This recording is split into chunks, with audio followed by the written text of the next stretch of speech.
reading Spike Lee's Wikipedia page, and I came across a section of controversial statements. And I was thinking, if I were a celebrity, I would love to have a controversial statement section.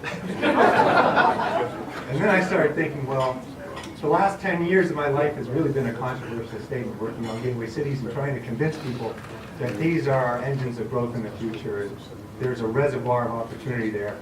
I mean, when you're sitting with a friend watching the Bruins, trying to tell them what you do,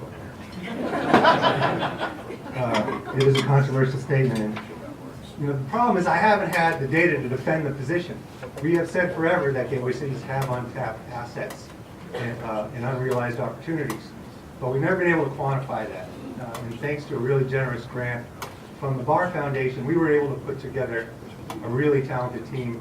Dan Hodge, Eric Halverson from RKG Associates to look at the real estate, Connor Semler from Kittleson Associates and his team to look at the transportation models. And these guys weren't like any sort of consultants checking off a list of boxes and tasks. They really dug into it with us and tried to figure this out as best we could. I'm going to, at a really high level, flip through what they did this morning. I'm going to miss a whole lot. I really encourage you to take this report home, and I know it's hard to say this, but read it. Not just the executive summary. If you look through, there is a lot of analysis in it, and there's going to be even more on our website. We're going to put their models up so that you can download them and play with them yourself. You know, I think, you know, the reason why we think there's particular promise in the transit assets in our gateway cities is because the market is fundamentally changing. Everybody knows that employers have been beating a path to downtown Boston. And there's a lot of reasons for that, but prime among them is the high-frequency transit service that serves downtown Boston. If you just look at the change in trend, the last 10 years, the share of job growth that was won by downtown Boston was exceedingly large compared to what happened the previous 10 years. I know Al Rain and the team that put together the TVF ABC report last month explained this really eloquently about how it's all about labor market reach. If you're in an innovation economy, you got to collect as much talent as you can at any moment in time, and being near transit gives you the most flexibility to do that. So the question is, as we kind of move toward this more innovation economy, will our commuter rail stations start to participate? And clearly they're not doing that today. They actually lost share over the last decade, which is a little disconcerting. But the opportunity is there anyhow. At some point we're going to run out of land for commercial and residential development in Boston. It's already pricing people out. We can't build middle-income jobs around the transit-connected real estate in Boston. That's what we know.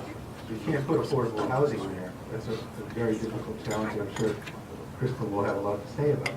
But if you ride the train around, you know, you don't even have to get off in Brockton to see that there's lots of land that's ripe for infill, and there's a lot of land that has structures that you know, aren't living up to the potential of being within walking distance of a heavy rail corridor.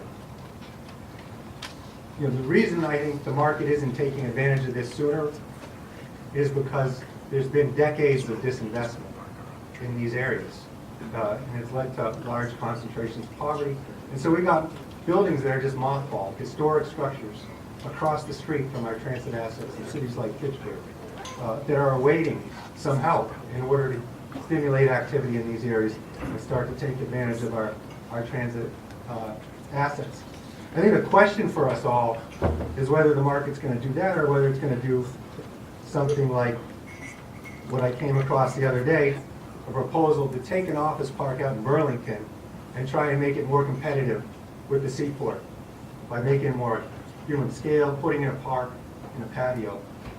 But it's clear what you don't see in this image is any transit, or for that matter, any housing.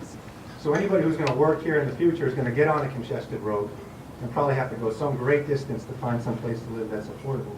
And that is not a recipe for success long term if we want to create strong growth and certainly inclusive economic growth. We look at what our competitors do, and if you go down to DC, same distance out from downtown DC where there's not a lot of opportunity for development these days. 16 miles, you get to Tysons, Virginia, where they just spent $7 billion putting a rail line in. And right around that rail line, you see mixed-use development, both clearly office and clearly housing. That's kind of what the future holds in terms of competing for talent, competing for economic activity efficiently. And we have that opportunity right before us. If you go to Lynn, only 12 miles out, waterfront views, stunning place, historic structures. We estimate there's 20 million square feet of capacity for additional development right around within walking distance of that Lynn station. You know, we looked really closely at Lynn in several other gateway cities, and then we took what we found to extrapolate out to all of our gateway cities with commuter rail service. Now this figure I'm going to show you doesn't include gateway cities like Chelsea and Revere and Quincy, because we didn't know how to deal with that kind of market where you're very close to Boston. In some cases you have subways. So the numbers is even higher, but just based on these 13 that are exclusively commuter rail cities, we find if you look at their opportunity for infill within walking distance of the station, you could get to 230,000 jobs and 230,000 residents with mixed-use development where you have more or less one job for every person living there, which is kind of the ideal of what we'd like to see. You know, that's kind of an abstract figure, but if you think about it for a second, that's the equivalent of adding a transit-rich sister city to Boston the size of Cambridge and Somerville combined. It's enough capacity to accommodate all of our job growth since 2001 and all of our projected housing growth through 2035. Now, I don't know if you can see this slide, and it's not that attractive, but I think it's the most important one in some ways. This shows the percentage of people who live around our gateway cities now that actually take the train to work. And you can see it's fewer than 1 in 50. It's like around 1 or 2% as best as we can tell from the census data. One thing that's clear is that the gateway cities are underperforming the system as a whole. On average for commuter rail stations, it's closer to 4 or 5%. All the lowest performing stations in the system, if you rank them, are gateway cities. And that is completely upside down. These are mixed-use, walkable environments where I think people who live there are a little bit more friendly to transit, and yet they're not taking advantage of that asset at all. So if we're thinking about why is our commuter rail underperforming, we need to really consider why are urban centers underperforming in terms of capturing the activity that's closest to them. And we should also think a lot about Lynn, because it is the exception. It's really our North Star for gateway city transit-oriented development. It's the highest performing station in the entire commuter rail system when you look at capture. And we could probably even do better than that in the future.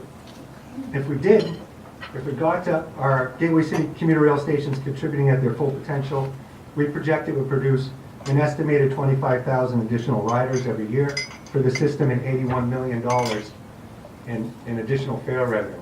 And that's almost at no cost because the system has capacity to absorb these additional riders. We just need to move from some of our single level trains to bi-level coaches to carry them to where they need to be.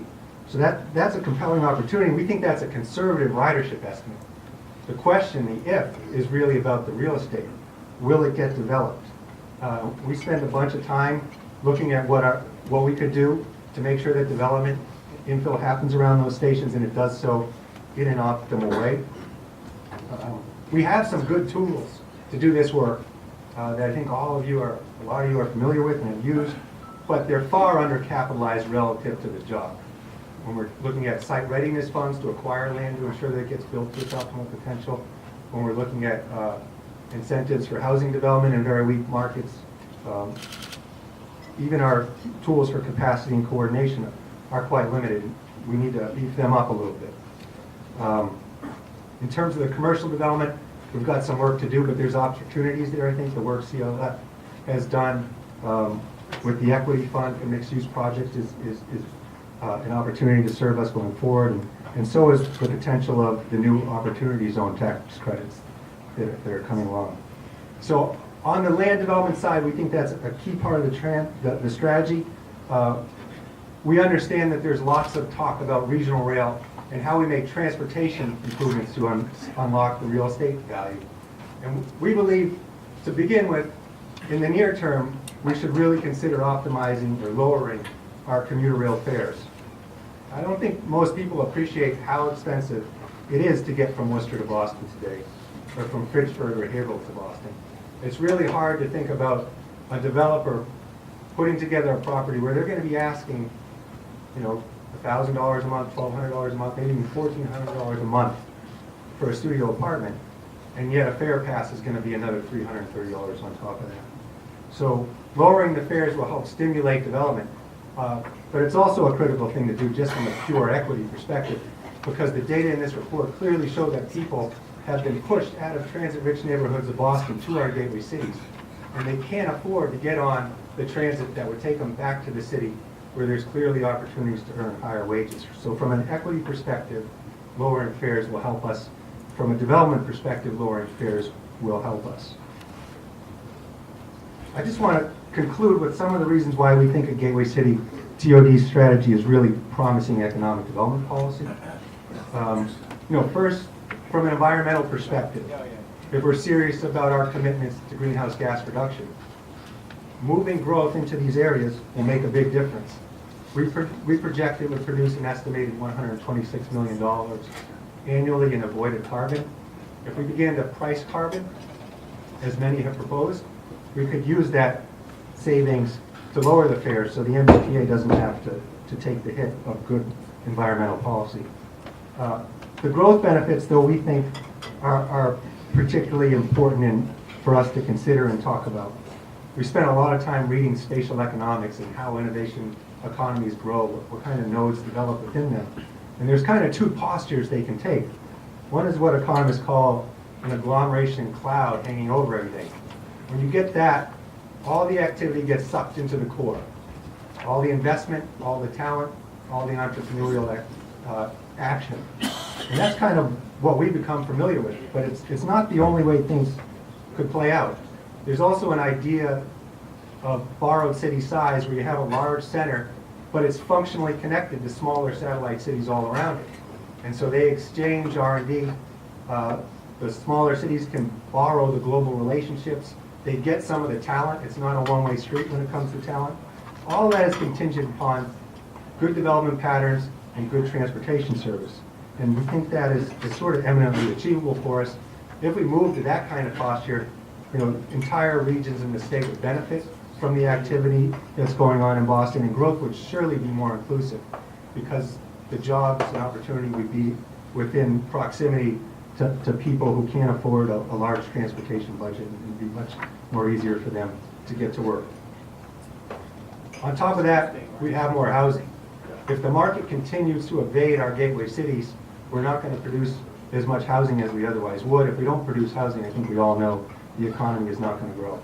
So when we start to think about the environmental benefits, the growth benefits, and add to that the fiscal benefits of having all this additional economic activity, and building tax base in our gateway cities that need it most, so they're not so reliant on local aid long term.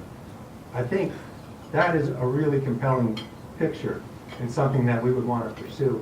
That's what we call the promise and potential of transformative, transit-oriented development in gateway cities, and we really look forward to this conversation this morning about how we can realize it together.